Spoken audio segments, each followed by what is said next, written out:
आज हम बात करते हैं छिंदवाड़ा के गोंड राजवंश का। छिंदवाड़ा के इतिहास के बारे में 16वीं शताब्दी के अंत में महान गोंड साम्राज्य के उदय के समय से लेकर अब तक केवल अनुमान ही लगाया जा सकता है।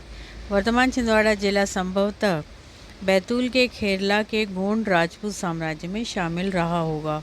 14वीं शताब्दी के अंत में खेरला के राजा नरसिंह राय के पास अपार धन और शक्ति थी, क्योंकि उनके पास गोंडवाना और अन्य देशों की सभी पहाड़ियाँ और क्षेत्र थे। बाद में खेरला राज्य गुलबर्गा के बहमनी शासकों के अधीन हो गया। हालांकि खेरला को अंततः लगभग 1433 यानी 1433 ईस्वी में मालवा में मिला लिया गया था। हालांकि ये संदिग्ध है, इसमें कन्फ्यूज़न है कि मालवा सुल्तानों के साम्राज्यों ने छिंदवाड़ा क्षेत्र पर भी कब्जा किया था या नहीं।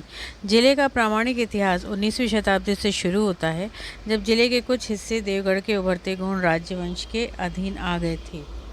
आधुनिक काल में 16वीं शताब्दी के में अभूतपूर्व उथल पुथल का युग रहा था।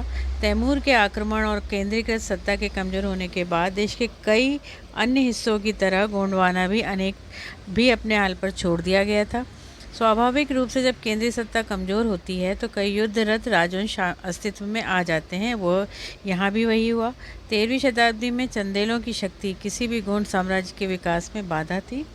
14वीं शताब्दी तक केंद्रीय मुस्लिम शक्ति की गतिविधियां और गोंडवाना और उसके आसपास उनकी सेनाओं की निरंतर आवाजाही इस क्षेत्र में किसी भी नई रियासत के उदय को संभव नहीं बना पाती थी। लेकिन 15वीं शताब्दी की शुरुआत तक इन शक्तियों का पतन हो चुका था। यहाँ का एक शासक था जाटवा।